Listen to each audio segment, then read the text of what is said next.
So,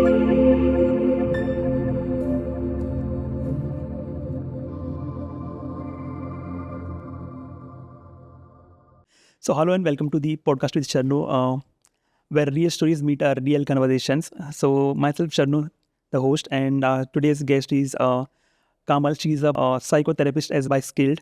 So, let's welcome Miss Kamal. Hi.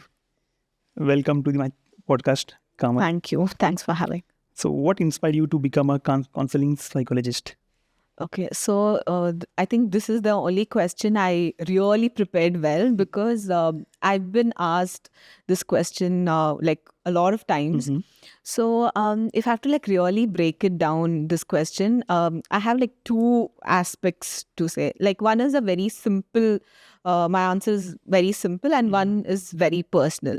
So the simple part is I was like very intrigued by the subject, I was very curious about psychology and just to understand the subject and what is the subject about, to understand human brain, because that's one of the complex organs. So just that curiosity, that's the simple part of, getting. It's not into like this. you have inspiring from someone. Is it not? No, like nothing like that's that. one part. Okay. And the personal aspect was so while growing up, I was seeing people like suffer in silence, and I was also Yes. suffering in silence. I was being bullied, abused, and all those challenges. And for some reason, I always saw people not talk about it. Yeah. Or I think I probably- heard like many of females know they are going through all these kind of phases. Right. A few of my friends are there. Absolutely. So that is because of you don't have a space, you don't have that comfortable space or that safe space to talk about it. So I've always wondered, like, why are we not talking about it? Like, say, for example, you have a physical problem, you talk about it, Yes. right? But whereas when it comes to mental health or something that's weighing you down, your emotions, but you don't talk about it. Yeah. So that's when I started writing letters. I used to write letters. That was very like cathartic for me, like just to pour out all the pent up emotions. And then I used to give it to like my parents, my dad, my sister, and I let them read. So you can imagine, like in India, like for us, how difficult it is to talk to your own family members about your issues. So that's when I was like, Even I seen a wondering. people who are never want to say no. Even if they want to say no, even if you don't like, they still just say yes. Yes, yes, I mean, I'll do. struggling Is it because of the better than mental health saying issues? no. Like Yeah. we choose to struggle, but not say no to that, or try to talk about it, saying that this is really troubling me. Is it kind of a mental health issues? Not really. That is because of the sheer taboo that is coming with, with mental health, and to even like process it, and you don't have the right education, the right psycho education. People like hardly know what mental health is and how to. And even say, for example, if I go to someone. To a family member or a friend saying that I have this problem, they are not equipped to help me. They don't know how to help me even.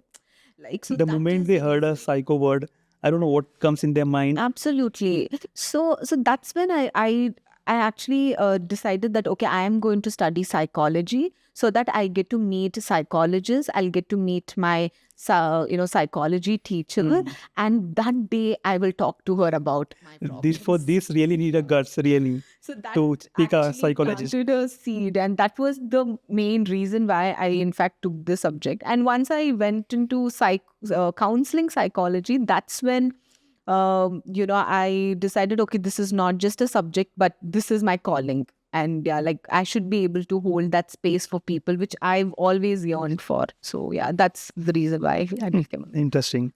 So what has your personal journey as a therapist taught you about the people and healing? So, for my profession, I get to meet a lot of people. I get to talk to a lot of people on a daily basis.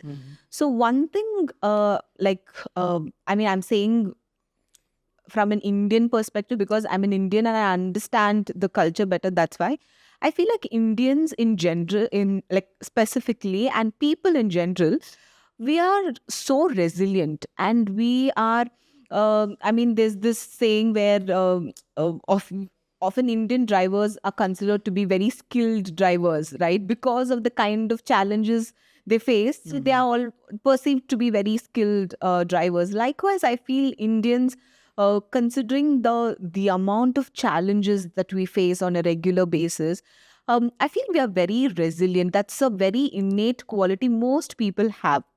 I can never forget this particular client, this particular case where this client, she came to me with chronic illness. She was on deathbed. Oh, And you name it, she had that issue.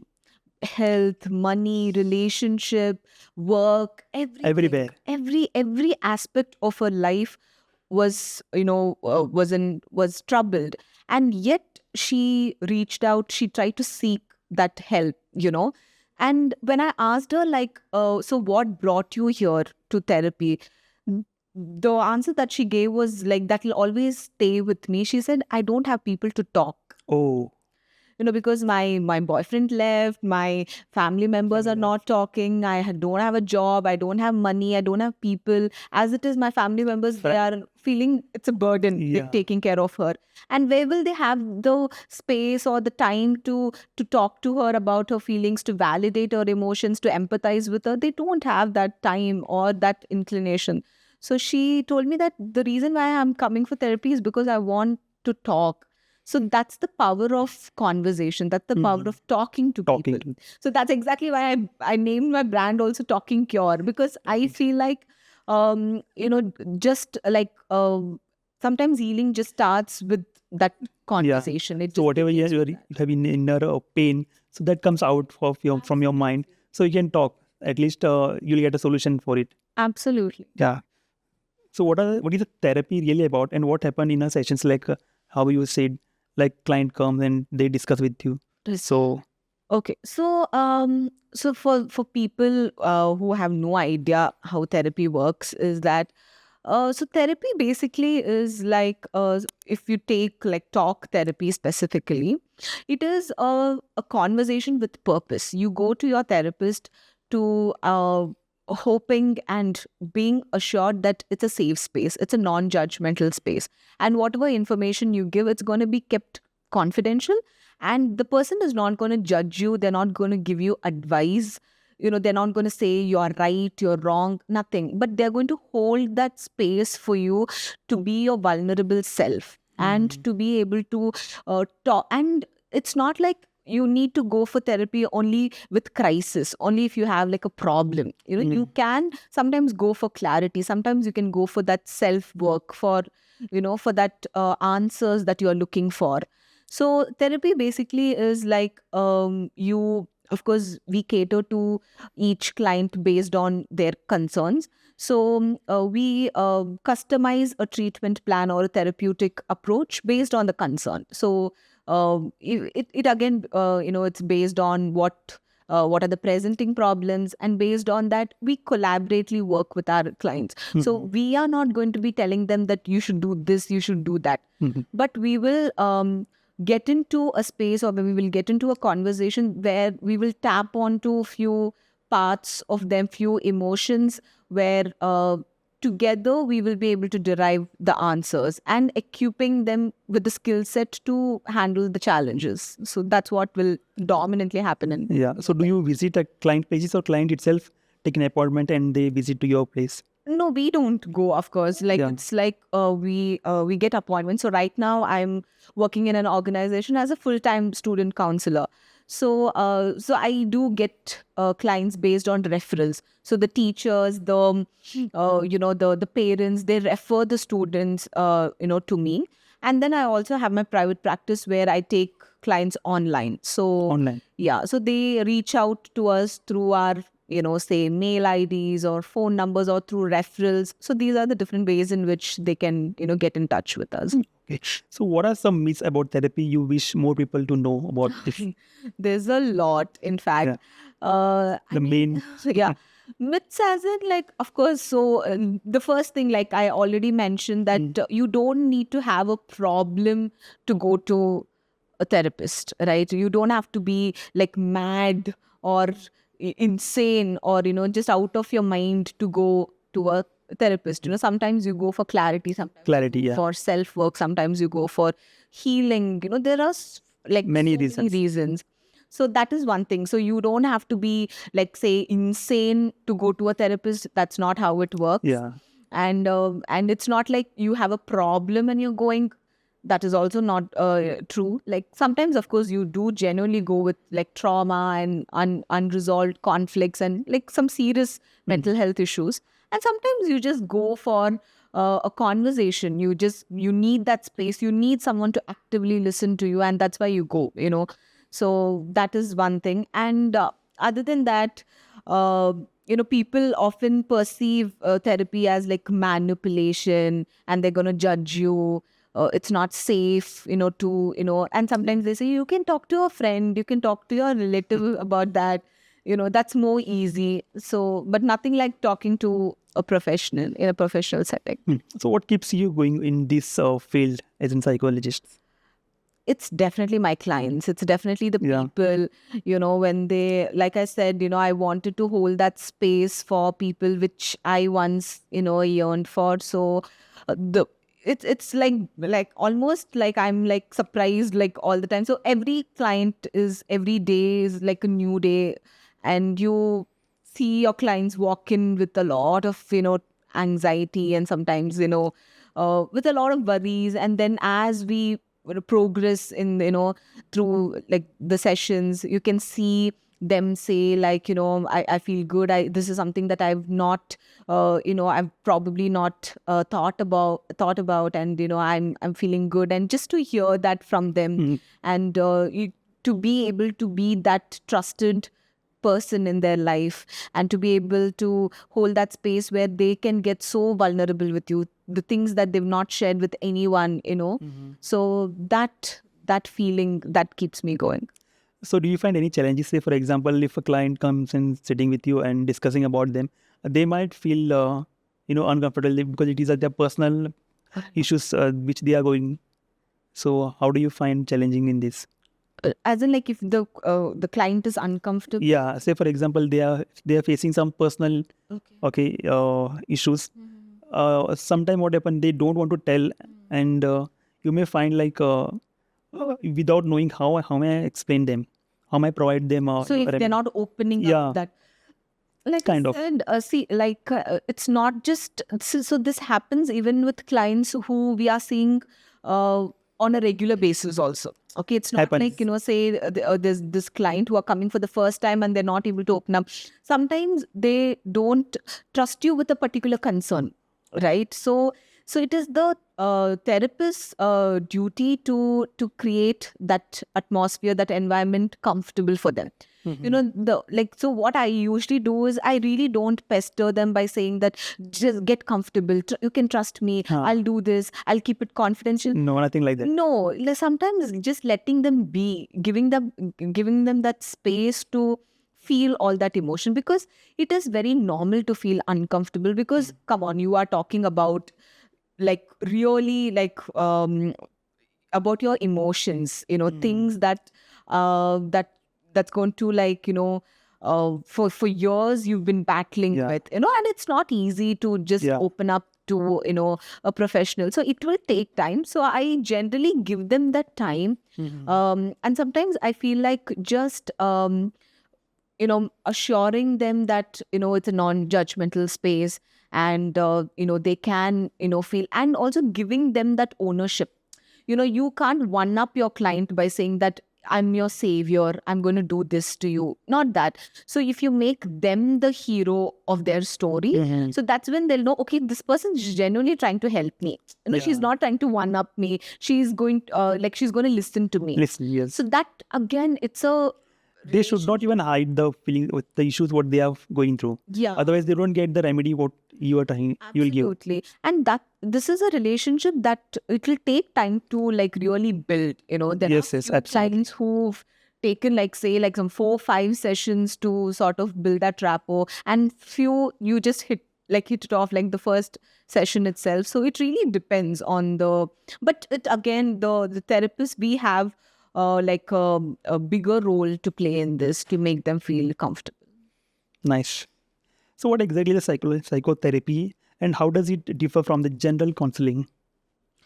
Okay. So, see, psychotherapy is basically like talk therapy, Yeah. So psychotherapy is one of the approaches, and like how each approach it has its own interventions, a different treatment plan. When it comes to psychotherapy, it is a talk therapy, but it's a talk with purpose where you go like really deep into your thoughts, your emotions. Like, say, for example, you are presenting a problem to your therapist. So the therapist will try to understand, like, where is this coming from, the underlying causes. And you go like as deep as you can to find the answers. Like, why are you feeling this way? Okay, and then why is this like, what's the reason for this, for these thought patterns? So you will break it down to, like, say, uh, your emotions, your thoughts, and because of that, this behavior. So you connect it that way and you go as deep into any causal factors. So that's how it is different. Like, say you say take CBT, or like, you take solution based therapy or CTRT. It is mostly like, it depends on the concern. You just deal with that concern. Okay, you are having this feeling, so like how can we like cope with this with a more healthy strategies. But when it comes to psychotherapy, it's a conversation that's extremely deep. So do you provide any medicine kind of like? No. No, no So medicine. this is another myth Yeah. about therapies that People usually think like if you are visiting to psychotherapist means they will definitely provide you some tablets. Yeah. Kind So, of. so you have like different like professionals in Yeah. this field, where you have a psychiatrist, you have a clinical psychologist, and a counseling psychologist. So I'm a counseling psychologist. So we provide therapy, and we help them with the skill set to cope with challenges in a more healthier way. And then you have like clinical psychologists. Again, they can do diagnosis. They can they're qualified to take tests, assessments, and they can give you a diagnosis saying that, okay, this is the concern and you have to take the required treatment for that. And then you have your psychiatrist. They are qualified to give medicines. Okay. Only they are qualified to prescribe drugs. Okay. So what inspired you to become a psychotherapist? Like I said, it's that one was again for sheer curiosity, and I was just intrigued by the subject, and then of course your personal experiences, and sometimes you it's like you don't have um, a space in the table, and you make a table for yourself. Likewise, I didn't have that space. I didn't know what to do as a child when I was going through like different challenges. So that led me choosing this field, and I thought, okay, I will be that adult in future. So how do you define a mental wellness? Mental wellness, according to me, again, it's very like personal.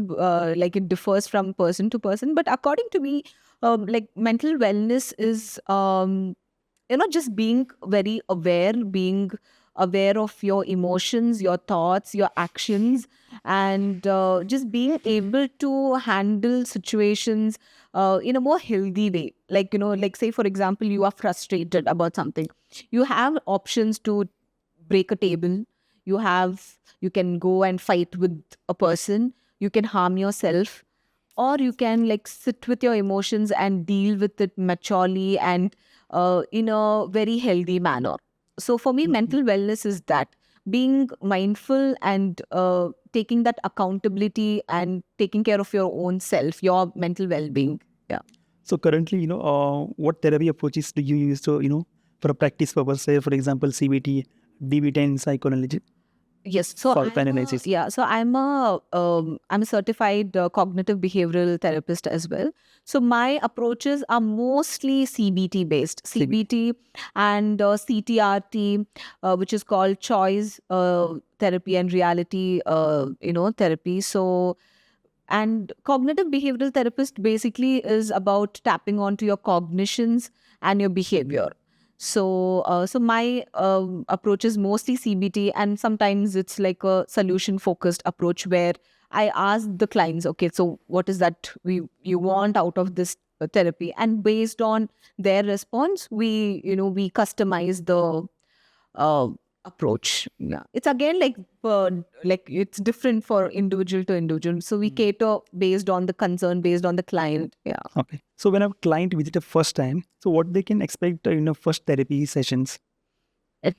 So definitely a very a safe, non-judgmental space, and we don't give them advice. We don't, like I said, we don't tell them like what's right, wrong, but we will just like hold that space for them where they can just, heart it out with us and just speak their mind out. And of course, there'll be a lot of psychoeducation also where we will orient the client So about. without any advice or suggestions.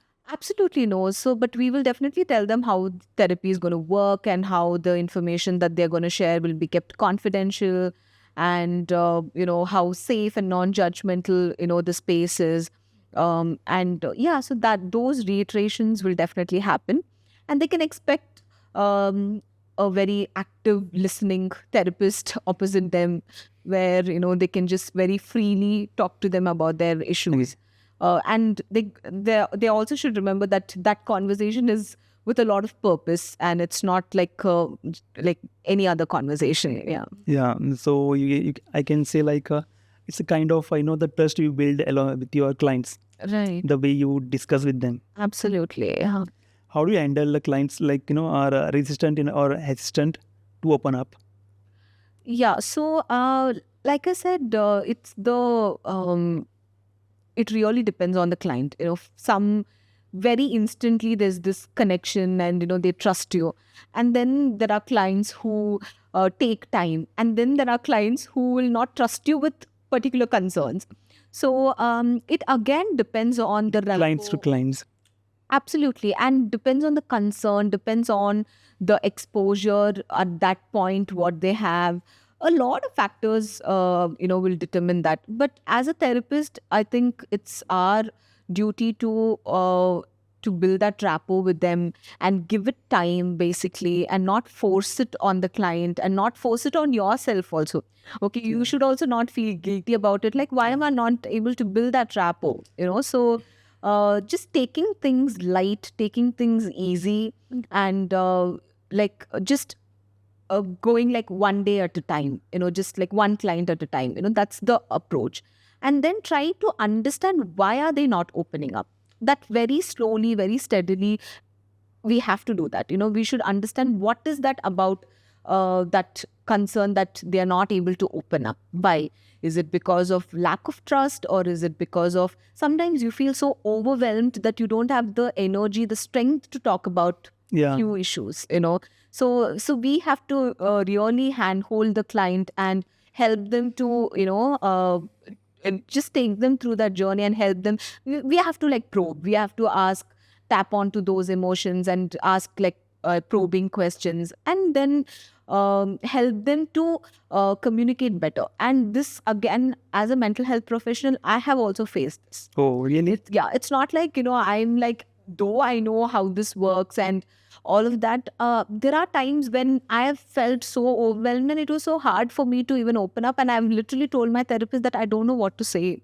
All I know is I'm bothered, all I know is I'm sad, but I don't know what to say. And my therapist helped me to to get down that road and open up. So it's totally up to the therapist's Hmm. rapport and all that. So how do you deal with emotional burnout as a therapist? Yeah. So another thing about therapists that most people like should know is that we are also on therapy. So when we are in college, it's a mandatory thing where you have to submit your attendance to your supervisors. So that just goes to show that we have to be like really insane, and we have to first be healthy enough uh, to take care of your clients. You cannot preach without practicing. So we are also on therapy and we also have our therapists. So we are You have a regular. separate therapist for yourself as well. Absolutely. Even we are also humans. And Okay. when we advocate and we say that you can't have dual relationship with your client, you have to just, you have concerns, you talk to a professional. That rule applies even to us. If we have issues, we also go to a professional. So don't you yourself, provide a remedy for yourself, being therapist? See, that doesn't come under Okay. remedy or treatment as such. That is again like your skills. Okay, Okay. so you need to have those skill sets. See, again, it's not like When you have skill set, to give you those advice, I mean, those whatever remedies or like therapy you can give to your clients. So same way you cannot apply for yourself. not all the time, right? So it Yeah. again depends Okay, on depends on the even issues. our clients also. Like it's not like they come to us for every issue, right? Like there are few concerns. Like say, like simple as say you are having a fever or cold or whatever. The first person you go to tell is your mother, or your Definitely. father, your sibling. Parents. They will first do some first aid. They will first try to help you out, and even then, if you're not recovering, you go to a Yes, doctor. yes. Likewise, obviously, Of when you course. are faced with a challenge, it's not like you will not be able to help yourself. Those small first aids we will do. Of course, I do practice a lot of mindfulness. I journal a lot, and I process it in a very healthy space, and I give it time. I just take one problem at a time, something like that. That definitely I do because I have to do. I should be able to practice those strategies. To be able to tell it to my clients, right? So I very actively do that. Yeah, that is Okay. there. So how do you decide which therapeutic, approach is the best for a client? No, there's nothing like, see, also, it's not like we fixate on a particular approach also. Sometimes we go for an eclectic approach where you take fusions of like different approaches, like 2, 3 approaches based on the concern. Again, it's totally based on the client. It's totally based on the concern, right? So based on that, you come up with a very customized treatment plan for your client. And again, sometimes midway, if you want to switch it up, you want to make changes, that also you should be able to do that. So that way we are very flexible. Yeah. Yes, you have to. Yeah. Yeah. So can you explain the role of mindfulness or meditations in a therapy? So like I said, see, being self-aware is one of the key factors, or like one of the most powerful approaches towards mental well-being. So whatever we do, this is something I tell my students also, that whatever we do, as simple as eating to breathing to talking to people, it's so important for us to be mindful. It's only when you are mindful, that's when you know the different emotions you are feeling and the outcome of those emotions, your behavior basically. And that's when you will be able to take accountability, and that you are informed about your behavior. So likewise, mindfulness is it's a very powerful tool, and this is something that I often encourage people to get going with. And meditation, again, considering the lifestyle that we are in, we are in a very what to say, we are just like rushing, we are like in a hurry all the time. So it's always good to take that breather, to take that pause in a day. It just adds a lot to your lifestyle. So yeah, it's extremely powerful. So how do you maintain a professional boundaries with your clients? It's extremely important. So that's Yes. the thing, like, sometimes I really get angry also sometimes when people have this misconception about therapists, and you see these memes and pictures online where you see your therapist is holding the client's hand and all that. I'm like, what do you think we are doing in therapy? That's not how we do. So it's like, if I have to like really talk to you about the ethical considerations, or the policies that we follow, we maintain a very, very professional relationship with our clients. So we do set those healthy boundaries with them, and it's not like nothing is candid, nothing is informal, and we are we psychoeducate them as to how this is going to work and what else we will do, and when the session will get terminated. All those boundaries are set. So yeah, so I don't take calls, or I don't respond to messages if it's like too late. Only during the work hours I do that. And so when it comes to telephonic counseling also, we do have a set of ethical considerations that we follow. And in terms of sharing your personal information, or in terms of them sharing information, sometimes I stop. There are so many times I've stopped, saying that I don't think so I should be knowing this. That's, I don't think so this is required. And especially when it's outside the counseling setting, we do definitely stop them. And you can't meet them in like public places. You can't have like say friendships, or you can't get into a romantic relationship with them, even just in case, like say for example, you have fallen in love, and there is with your client or with the therapist.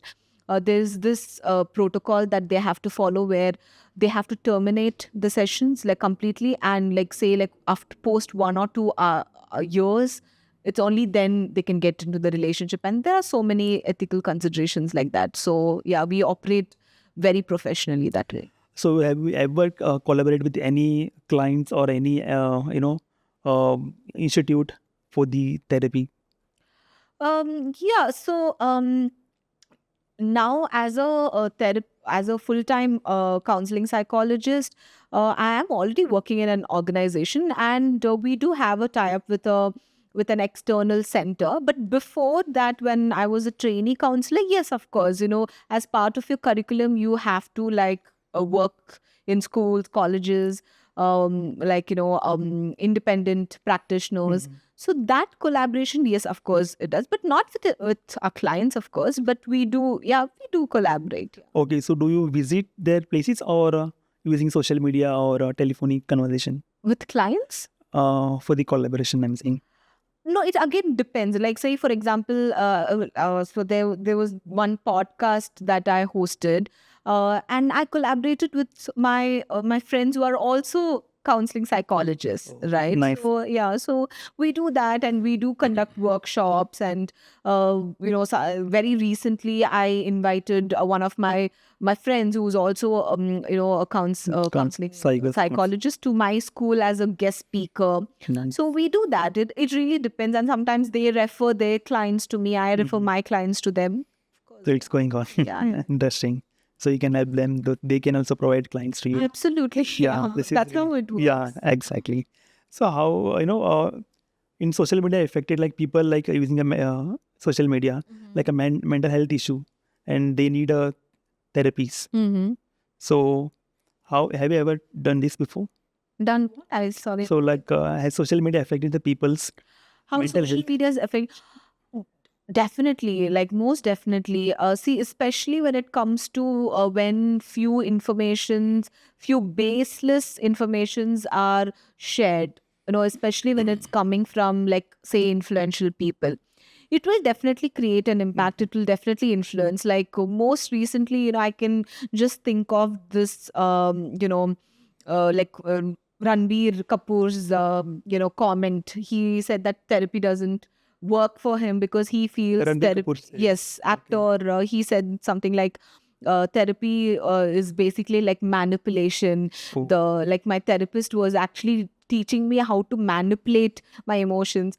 That's actually not manipulation. It's like reframing of your thoughts. It's like it's called desensitization, deconstruction. So there are we have terminologies. They are called approaches basically. So they have to say if they're going on social media and sharing something like that. Again, we are not saying that therapy works for everyone. For some people, it may not work. Okay. Like how for some people Ayurveda works, for some modern medicine works. It really depends. So likewise, for some people, if therapy is not working, they have to go on board and say like, therapy didn't work for me. Instead of saying therapy will not work. Okay, didn't work for myself. It didn't work for me. Absolutely agree. Yeah, I was not inclined, or I did not reciprocate. I did not consume, absorb it the way it should be. It didn't work for me. Yes. You are supposed to only say that. Say that. And not say that therapy Therapy will not work will not in work. general. That's a If it doesn't work, then the therapy will not come in the picture only. absolutely. So that's a very irresponsible statement. Yes, yes. So things like that, saying things like, you can go sit in a park and talk, and you can go, all these, misrepresentation of, even in movies, even in series I'm watching, where they always misinterpret therapists, like They put some masala in there. exactly. It's like the person is sitting next to them, they're massaging them, they're holding their hands, and they're talking sweetly. That's not how it works. We are not like, Spa.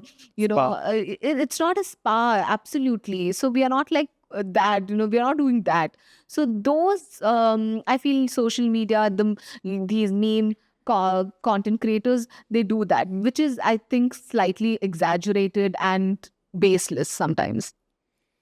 So, for the students, like during exams, when they couldn't complete their preparation, when they don't do Right. preparations, they always take a mental health issues. Like they keep, themselves like a stress.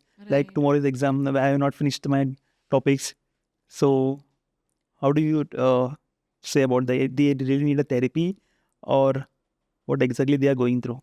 Mental. See, that's again it's a lifestyle challenge, like exams, like it's a part and parcel of a student's life, right? So every year you will be faced with that. So that's coming your way.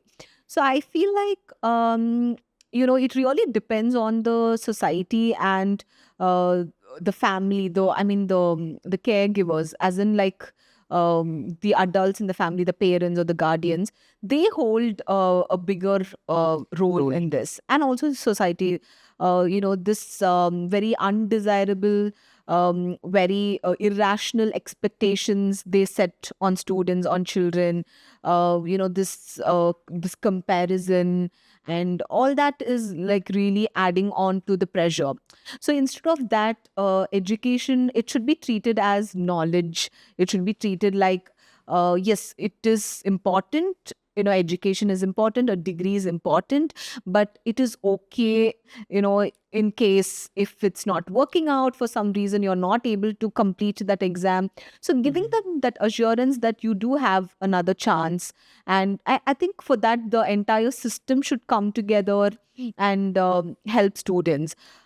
So, what do you think? These psychotherapies, like in colleges, you studied, okay? So, what if this topic is included in a school days, in schooling, high school? So, will really helpful for the people. Absolutely. So, see that the reason why mental health is considered a taboo is because of lack of education, about lack of knowledge about mental health. People don't know what mental health is all about. They don't know what therapy is. They don't know what is the role of a therapist. See, that is the reason why there is room for misconceptions and myths around this.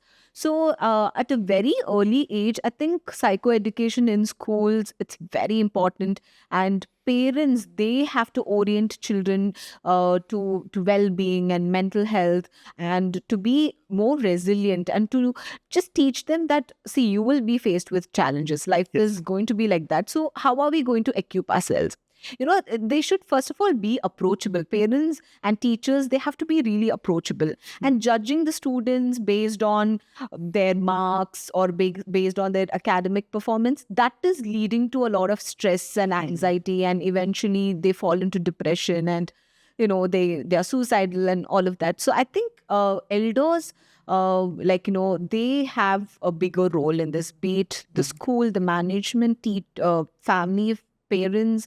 They should be first aware, and they have to teach the children at a early. See, Early age. the stress is not just with students who've not prepared. It's coming from students who are like high achievers also. So Yes. irrespective of your ability, irrespective of your academic performances, you are stressed. So why is there stress? Even despite of going prepared, students are getting stressed. Like, why?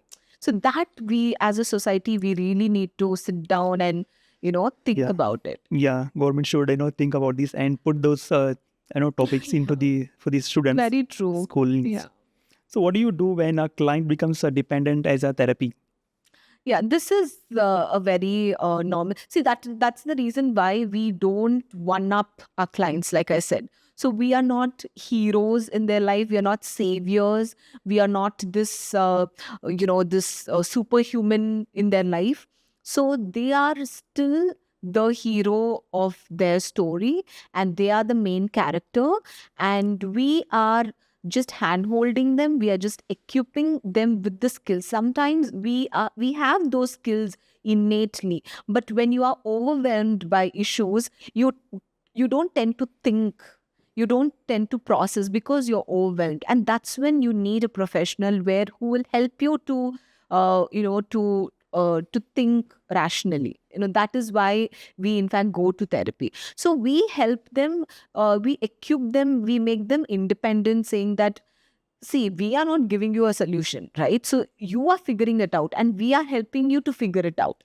So that's Absolutely. the support we are giving them. So, and in case if we sense, then we will very politely, we will bring that to their awareness, and we will know when to terminate a client's session. So yeah, so that is something that will be well informed. So we keep our clients well informed. Yeah. Interesting. So how do you maintain confidentiality while also ensuring the safety? Yeah, so like I said, the information, their identity, um, their demographic details, it's kept very, very confidential, to a point where we don't even write their names in the session notes. So we maintain session notes for every client. We don't even write their name. We put a pseudonym, or we just put their initials. So in case if someone gets access to my notes, they don't know who that person is. So that's how, like, say I'm keeping it at home and someone gets to see that. So that is how confidential the information that they share is kept. And even say when we are discussing cases, like when we do case study, we don't reveal the identity of the client, and when we just discuss for, like, say, supervision purposes. So that is how important their information, their data is. And of course, whatever we have a very strict ethical consideration, so we can't do that. And if in case if something like that happens, there'll be like serious legal Issues. action that can be taken also. So that is how highly professional and highly confidential this whole relationship is. Yeah, wonderful, Kamal. I think you have answered all the questions. So these I hope. therapies, yeah, I think I'm definitely sure like my viewers are going to get help from these therapies. Guys, do you have any questions related to the psychotherapist? You can comment in the comment sections. So we'll definitely get back to you. Or anything you want to share? Thank you for having me. It was Thanks. great talking, and I just felt like for so many years there were like a lot of information that, I wanted to just tell it out loud, and I think this was like a very good opportunity for me to, Yeah. like, actually tell it Pleasure. out loud, and it was great talking. So yeah, thank you. Thanks Thank for you, guys. watching. Thank you so much.